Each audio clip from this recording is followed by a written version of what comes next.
জন্মনিৰ হত্যাকাৰী এতিয়া জেলত। সকলোকে নমস্কাৰ জনাই মোৰ নতুন ভিডিঅ'লৈ আপোনালোকক স্বাগতম জনালোঁ। আশা কৰোঁ আপোনালোক সকলোৱে ভালে আছে। জন্মনিৰ মৃত্যু হোৱা 9 মাহ অতিক্ৰম কৰিলে।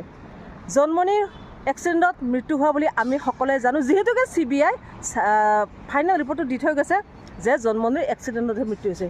কিন্তু আমি জন্মনিৰ সেই মৃত্যুটো ল'ব পৰা নাই, সহজভাৱে ল'ব পৰা নাই। কাৰণ জন্মনিৰ এক্সিডেণ্টত যদিও মৃত্যু হৈছে আমি দেখিছোঁ যদিও, কিন্তু সেইটো এক্সিডেণ্ট নহয়, প্লেনিং মাৰ্ডাৰ। কাৰণ জন্মনিৰ মাতৃ বাৰে বাৰে দাবী কৰিছে যে মোৰ জনক কোনোবাই হত্যা কৰিছে, মোৰ জনক প্লেনিং কৰি মাৰিছে, মাৰ্ডাৰ কৰা হৈছে, মোৰ জনক সতীৰ্থই হত্যা কৰিছে বুলি জন্মনিৰ মাতৃ বাৰে বাৰে দাবী কৰি আহিছে। কাৰণ মৃত্যুৰ দিনাখন নিশা 2টা বজাত লীনা দলেয়ে ঘৰ তালাচী কৰিবলৈ আহিছিল জন্মনিৰ ঘৰখন।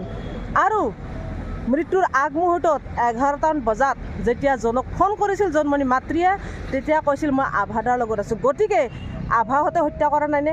এই কথাটো জন্মনিৰ মাতৃ বাৰে বাৰে কৈছে যে মই কোনোপধ্যে মানি নলওঁ, জনৰ এক্সিডেণ্টত মৃত্যু হোৱা নাই, মোৰ জনৰ মৃত্যু হৈছে কোনোবাই মাৰি মাৰি হত্যা কৰিছে। ইমান দুখেৰে কৈছে, ইমান মনত দুখ লাগে। এগৰাকী মাতৃ বুজি পায় সন্তান অবিহনে কি অৱস্থা হয়। সন্তানৰ যেতিয়া মৃত্যু হয় মাতৃগৰাকী গম পায় সন্তানৰ কি হৈছে, কেনেকৈ হত্যা হৈছে, কেনেকৈ মৃত্যু হৈছে। সঁচাকৈ জন্মনিৰ সেই নিশাটো অভিশপ্ত নাছিলনে? এতিয়া সেই জন্মনিৰ মৃত্যুটো যিহেতুকে অসমবাসী জন্মনিৰ মাতৃয়ে এক্সিডেণ্ট বুলি ভাবি ল'ব নোৱাৰে, এক্সিডেণ্টৰ মৃত্যু হোৱা বুলি ভাবি ল'ব নোৱাৰে। আমি ক'লোঁ, সকলোৱে দাবী কৰিলোঁ যে CBIক তদন্ত কৰিব দিব লাগে।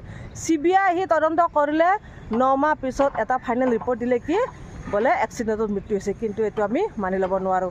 ইপিনে আলফা স্বাধীন শিবিৰৰ পৰা মানস বৰগোহাঁই ইটোৰ পিছত সিটো সিটোৰ পিছত সিটো বিস্ফোৰক মন্তব্য দি আছে। বিশেষকৈ মানস চলিহাৰ কথা তেওঁ বাৰে বাৰে উল্লেখ কৰিছে যে মানস চলিহাৰ প্ৰৰচনাত পৰিহে, মানস চলিহাৰ কাৰণেহে তেওঁ চোৰাংচোৱা হিচাপে, আৰক্ষীৰ গুপ্তচৰ হিচাপে আলফা স্বাধীনত যোগদান কৰিছে।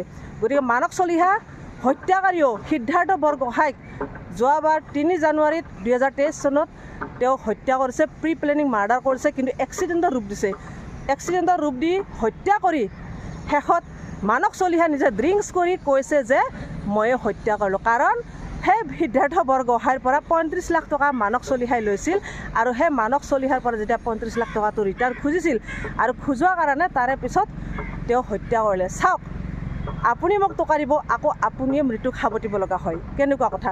মানস চলিহা ইমান ডেঞ্জাৰাছ, ইমান প্ৰবঞ্চক, ইমান বদমাছ ধুৰন্ধৰ হত্যাকাৰী এজন ব্যক্তি, মানস চলিহাই কি কৰিব নোৱাৰে। আৰু মানস চলিহাৰ ভয়তে হয়তো মানস বৰগোহাঁই প্ৰতিটো কাম কৰি গৈছিল। মানস চলিহাই যিটো কথা কয় সেইটোৱে শুনি গৈছিল। আৰু সিদিনা এটা ভিডিঅ' দিছিল যে মানস চলিহাই কৈছিল যে SI জন্মনিৰ মৃত্যু হৈছে, এইটো মৃত্যু এক্সিডেণ্ট নহয়, কাৰণ প্ৰশাসনে হত্যা কৰিছে বুলি কৈছে। আৰু যে সেই সুমিত পালক গ্ৰেপ্তাৰ কৰিছে, সুমিত পাল চাই থাক, 24 ঘণ্টাও নাথাকে, তেওঁ মুকলি হৈ যাব। কাৰণ তেওঁৰ কোনো দোষ নাই, তেওঁক DGP ছাৰে আনিছে। এনেকুৱা ইমানখিনি কথা কৈছে, ইমানখিনি কথা মানস চলিহাই জানে। তাৰ মানে কি মানস চলিহা মৃত্যুৰ লগত জড়িত আছে, অৰ্থাৎ জন্মনিৰ হত্যাৰ লগত মানস চলিহা জড়িত আছে। এতিয়া চাওক, এই যে মানস চলিহাৰ কথা কৈ আছোঁ, সেই মানস চলিহাই সিদ্ধাৰ্থ বৰগোহাঁইক হত্যা কৰাটো সঁচা। এতিয়া সিদ্ধাৰ্থ বৰগোহাঁইক হত্যা কৰি তেওঁ নিজে কৈছে মই হত্যা কৰিলোঁ। সিদ্ধাৰ্থ বৰগোহাঁইকো সেই এক্সিডেণ্টৰ ৰূপ দি হত্যা কৰিছিল। তেনেহ'লে চাওক, এই যে জন্মনিৰ হত্যাটো, সেইটোতো এক্সিডেণ্টতে মৃত্যু হৈছে। গতিকে জন্মনিক মানস চলিহাই হত্যা কৰা নাই বুলি আপুনি ভাবে নেকি? সম্ভৱ কৰিছে। একেখন নাৱৰে যাত্ৰী সিদ্ধাৰ্থ বৰগোহাঁই আৰু জন্মনি ৰাভা, একেটা ৰূপতে মৃত্যু হৈছে দুয়োৰে এক্সিডেণ্টত। আৰু সেই দুজনীকে অৰ্থাৎ সিদ্ধাৰ্থ বৰগোহাঁই আৰু জন্মনিক দুজনকে প্ৰি প্লেনিং মাৰ্ডাৰ হৈছে। এতিয়া চাওক, মানস চলিহা ক'ত আছে আপোনালোকে গম পায় নাই? ক'ৰবাত বাজিছেনে? সংবাদ মাধ্যমত বাজা নাই। কাৰণ মানস চলিহা বা কাৰ হাতৰ মানুহ, ওপৰত বৰমূৰীয়াসকল আছে সম্ভৱ, কাৰোবাৰ আশীৰ্বাদ আছে। গতিকে মানস চলিহাৰ ইমান ভিতৰ চোৱা আপোনালোকে গম নাপায়। এতিয়া মানস চলিহা আছে জেলত, বৰ্তমান তেওঁৰ স্থান এতিয়া বৰ্তমান জেল, গুৱাহাটী কাৰাগাৰত আছে।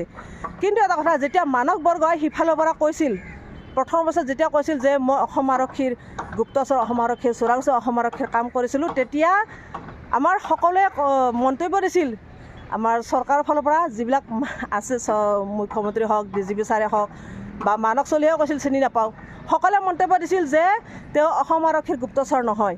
কিন্তু এতিয়া যেতিয়া মানস চলিহা জেলত দিছে, কিন্তু মানস চলিহাৰ কথাবোৰ কিয় ক'ব পৰা নাই? যে মানস চলিহাই কিয় জেলত যাব লগা হ'ল?